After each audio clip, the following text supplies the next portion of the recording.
ድርድር የለም፣ ጦርነት ብቻ የአሜሪካው መሪ ተናግረዋል። የኢራን ኒውክሌር መስሪያ ዩራኒየም በፍርስራሽ ስር መቀበሩ ታወቀ። እስራኤል የአየር መቃወሚያ እጥረት እንደተገጠማት ተሰምቷል።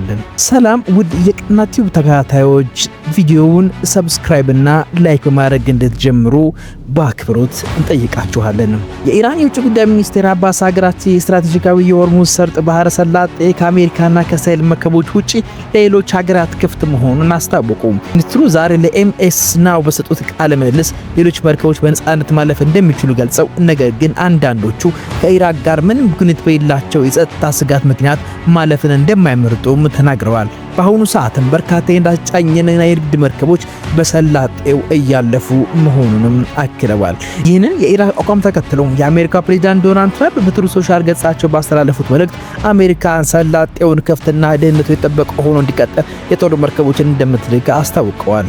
ትራምፕ በኢራን ላይ ሰላጤውን መዝጋት ሙከራ ተጎድተዋል ያለቻቸውን እንደ ቻይና፣ ፈረንሳይ፣ ጃፓን፣ ደቡብ ኮሪያና እንግሊዝ ያሉ ሀገራት የጦር መርከቦቻቸውን ወደ ስፍራው እንደሚልኩ ያላቸውን ተስፋ ገልጸዋል። በቅርቡ ማዮራና ናሪ የተሰኙት የታይላንድ የጭነት መርከብ በሰላጤው ውስጥ በጥቁር ጭስ ተውጣ መታየታ ቀጠናውን ውጥረት ይበልጥ አባብሶታል።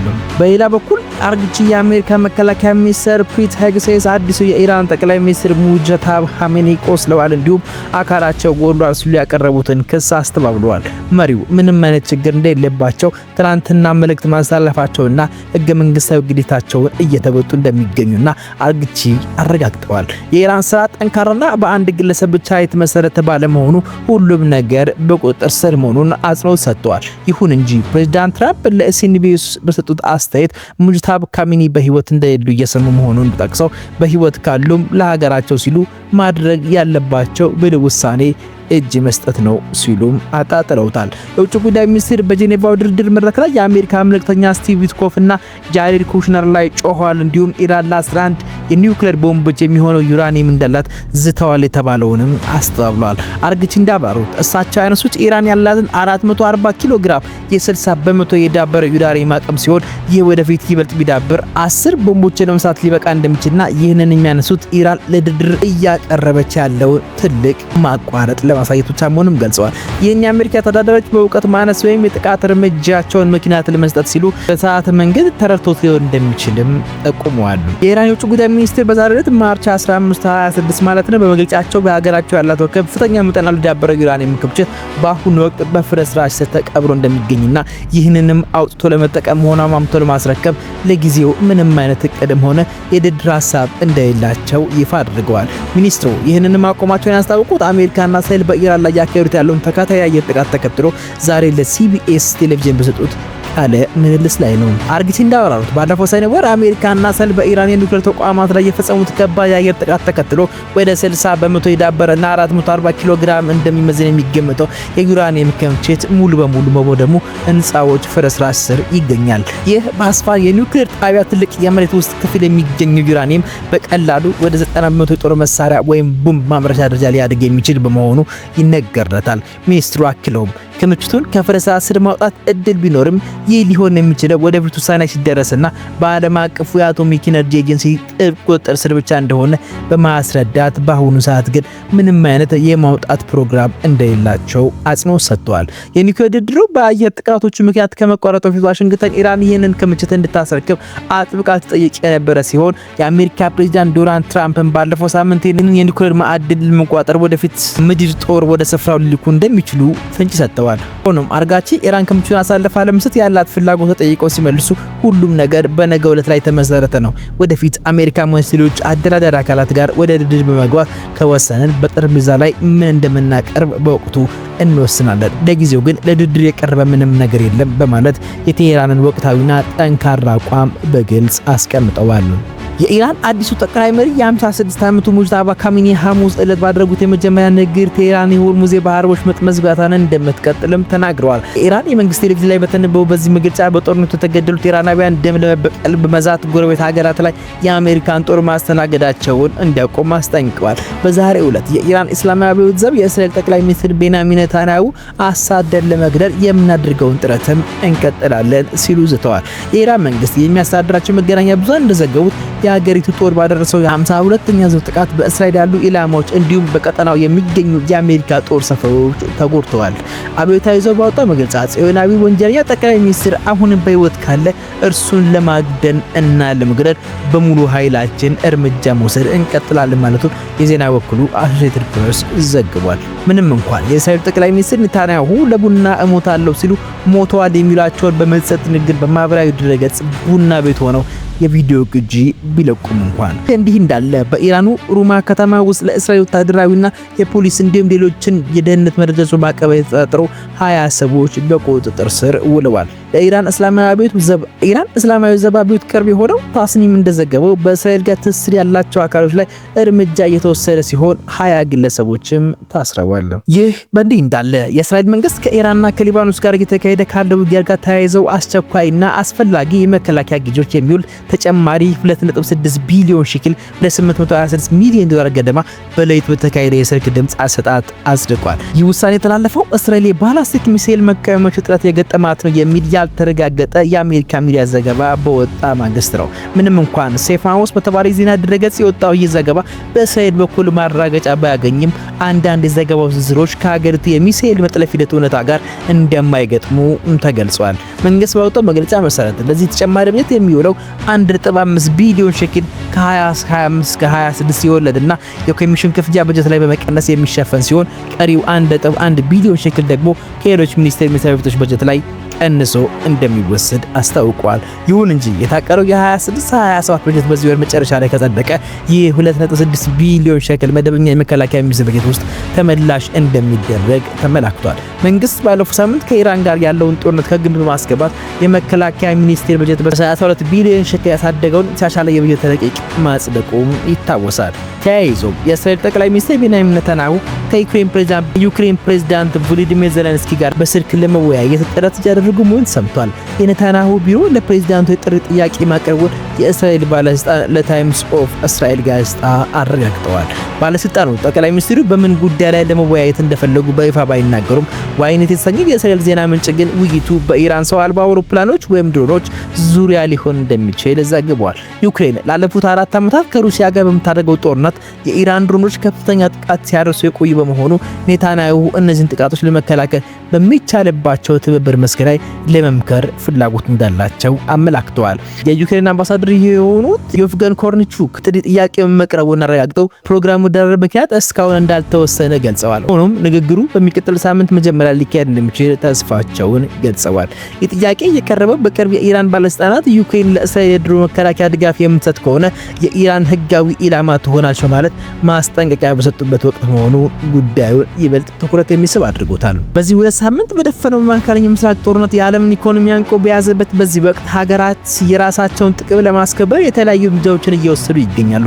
የብሪታንያ ጠቅላይ ሚኒስትር ኪር ስታርመር በሺዎች የሚቆጠሩ አክሻፊ ድሮኖችን ወደ መካከለኛው ምስራቅ ለመላክ ዝግጅት ላይ መሆናቸውን በቴሌግራፍ ጋዜጣ ዘገበ።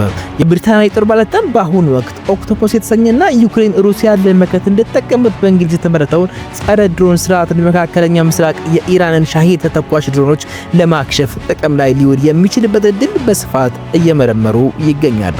ስማቸውን እንዳይጠቀስ የፈለጉ አንድ የብሪታንያ መከላከያ ምንጭ ለጋዜጣው እንዳብራሩት ዩናይትድ ኪንግደም ይህንን የጸረ ድሮን ስርዓት በቀጠናው ለማሰማራት እያሰበች የኢራንና የሩሲያን ጥቃት ትብብር ለመዋጋት ካላት ሰፊ ስትራቴጂካዊ አኳያ ነው። ይህ እርምጃ ብሪታንያን በመካከለኛ ምስራቅ ያላትን የጸጥታ ጥበቃ ይበልጥ ለማጠናከር ያለመ ነው ብለዋል። ምንም እንኳን ሮይተርስ የዜና ወኪል ይህንን የቴሌግራፍ ዘገባ ወዲያውኑ በራሱ ማረጋገጥ ባይችልም መረጃው አሁን ባለው ዓለም አቀፍ የድሮን ጦርነት ፍክር ውስጥ ብሪታንያ እየወሰደች ያለውን አዲስ ወታደራዊ አቋም ፍንትው አድርጎ የሚያሳይ ነው።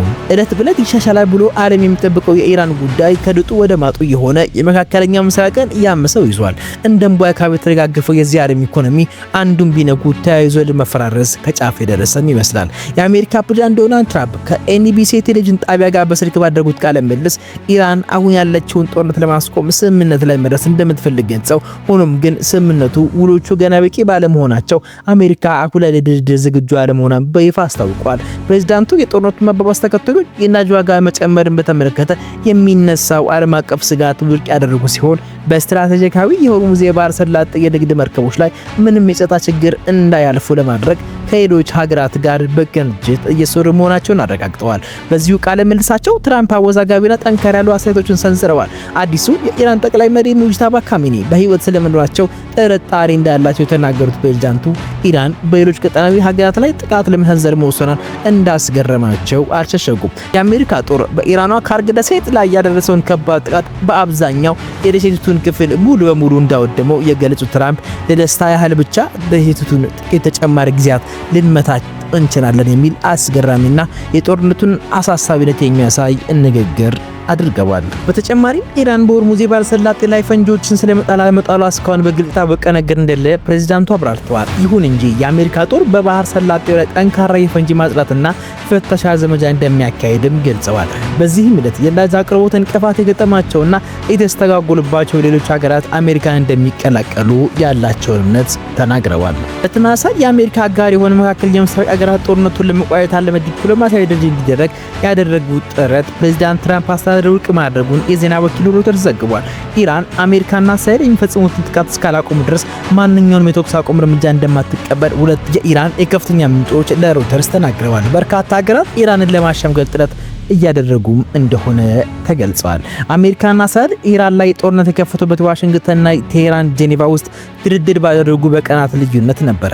ይህንን ድርድር ስታመቻች የነበረችው ኦማን በድጋሚ ግንኙነቱ እንዲጀመር በርካታ ጊዜያት ጥረት እንዳደረገችም ተዘግቧል። ሮይተርስ ሁለት ምንጮችን ጠቅሶ ያወጣውን ዘገባ እንደሚያመለክተው ዋይት ሀውስ ለድርድር ፍላጎት እንደሌለው በግልጽ ያሳውቋል። ይህን ጥረት ያጣጣሉት ፕሬዝዳንት ትራምፕ ትኩረታቸው የቴሄራን ወታደራዊ አቅም ይበልጥ ማዳከም ላይ እንደሆነም ተናግረዋል። በተጨማሪም ትራምፕ ከኤንቢሲ ጋር በነበራቸው ቃለ መጠይቅ የአዲሱ የኢራን ጠቅላይ ሚኒስትር መሪ ሙጅታባ ካሚኒ በህይወት የመኖር ጉዳይ ላይ ጥያቄ አንስተዋል። የጠቅላይ መሪ የመጀመሪያ ምግዛ መገናኛ ብዙሃን መነበቡ በማንሳትም በህይወት መኖሩ እንኳን አላውቅም፣ እስካሁን ማንም ሊያሳየው አልቻለም ብለዋል። በህይወት እንደሌለ እየሰማው ነው። በህይወት ካለ ለአገሩ ብልህነት የተሞላበት ነገር ማድረግ አለበት፣ እርሱም እጅ መስጠት ነው ብለዋል። ተጨማሪ የአሜሪካ የባህር ኃይል ወታደሮችና የጦር መርከቦች ወደ መካከለኛ ምስራቅ ይንቀሳቀሳሉ ተብሎ እንደሚጠበቅ ሁለት ባለስልጣናት ለቢሲ ኒውስ አረጋግጠዋል። ባለስልጣናቱ እነዚህ አጋዥ ኃይሎች ከባህር ኃይል ሰራዊት የሚወጣጡ መሆናቸውን የገለጸ ሲሆን አንድ ባለስልጣን ደግሞ ቡድኑ የሚመራው በጃፓን በሚገኘው ዩኤስ ትሪፖሊ የባህር ኃይል ክፍል መሆኑን ጨምረው ገልጸዋል። በዩኤስ ትሪፖሊ የሚመራው ክፍል በተለምዶ በርካታ የጦር መርከቦች የተደራጀ ሲሆን ወደ 5000 የሚጠጉ መርከቦችና የባህር ኃይል ወታደሮችን ያቀፈ ነው። የጦር መርከቦቹ ወደ መካከለኛ ምስራቅ እንደሚሄዱ የተሰማው ፕሬዝዳንት ዶናልድ ትራምፕ የአሜሪካ ጦር ዓለም አቀፍ ወሳኝ ነዳጅ ማመላለሻ መስመር በሆነው በሆርሙዝ ወሽመጥ ውስጥ የሚገኝን በካርግ ደሴት ላይ የሚገኘውን የኢራን ወታደራዊ መሰረተ ልማት ሙሉ በሙሉ እንዳወደሙ ከገለጹ በኋላ ነው። በመካከለኛ ምስራቅ የሚገኙ የእስራኤልና የአሜሪካ ወታደራዊ ካምፖች ላይ ያነጣጠረው የኢራን የአጸፋ ጥቃቶችም የዓለምን አቀፍ የአየር ጉዞ ዋና ማዕከላትን ያስተዋጉሉ ሲሆን የነዳጅ ዋጋንም ከፍ እንዲል ምክንያት ሆነዋል። አርብ ዕለት ትራምፕ የአሜሪካ ባህር ኃይል መርከቦች በሆርሙዝ የባህር ወሽመጥ በኩል መቼ ነዳጅ ጫኝ መርከቦች ማጀብ እንደሚችሉ ሲጠየቁ በቅርቡ ይሆናል ሲሉ ነበረ። የአሜሪካ ወታደሮች ወደ ስፍራው እንደሚንቀሳቀሱ መጀመሪያ የዘገበው ዎል ስትሪት ጆርናል ነበረ። በቀጠናው አጋዥ ጦር እንዲሰማራ ጠየቀ። መካከለኛ ምስራቅ ውስጥ የሚገኘው የአሜሪካ ጦር ኃይል ከአካል በሆነው የአሜሪካ ሰራዊት ማዕከላዊ ሲሆን መከላከያ ሚኒስትር ፒት ሄግሴትን ጸድቋል። ምንም እንኳን ወታደራዊ እንቅስቃሴዎች በይፋ የሚነገሩ ባይሆኑም ቢቢሲ የአሜሪካን ጦርና ፔንታጎን በጉዳዩ ላይ ምላሽ እንዲሰጡ ጠይቆ ምላሽ አላገኝም። ዋሽንግተን ፖስትና የደቡብ ኮሪያ ዜና አውታሮች እንደዘገቡት ከሆነ አሜሪካ በደቡብ ኮሪያ ያላትን የሚሳኤል መከላከያ ስርዓት ወደ መካከለኛ ምስራቅ እያዘዋወረች ነው። ትራምፕ ቀደም ብለው ኢራን በሚቀጥለው ሳምንት በጣም ከባድ ጥቃት እንደሚዘነዘረባት ተናግረው ጦርነቱ እንደሚያበቃ እጅግ እርግጠኝነት ይሰማኛል ብለዋል። ኤክሲት የአሜሪካ ጦር ለጠላቶቻችን ምንም አይነት ርህራሄ አያሳዩም ሲሉም ዝተዋል። ፔንታጎን ለዚህ ሁሉ 2 ሳምንታት በዘለቀው ጦርነት 6000 የኢራን ኢላማዎችን መደብደቡን አስታውቋል። አሜሪካና እስራኤል የካቲት 21 2018 ዓ.ም በጋራ በኢራን ላይ በከፈቱት ጥቃት የአገሪቱ ጠቅላይ መሪ አያቱላህ አሊ ካሚኒና ሌሎች ከፍተኛ ባለስልጣናት መገደላቸው የሚታወስ ነው። ጠባቸው ምንም ቢሆን ምን፣ ምክንያቱም ምንም ቢሆን ምን እነሱ እዚያ በገጠሙት የይዋጣልን ትግል በጠቡ ያልተዛመደውና ምንም ትብብር የሌለው ቀሩ የዓለም ሕዝብ በኢኮኖሚ የተመታ ነውና ግጭቱን ያጭር ያደርገው ምኞታችን ነው። ሰላም።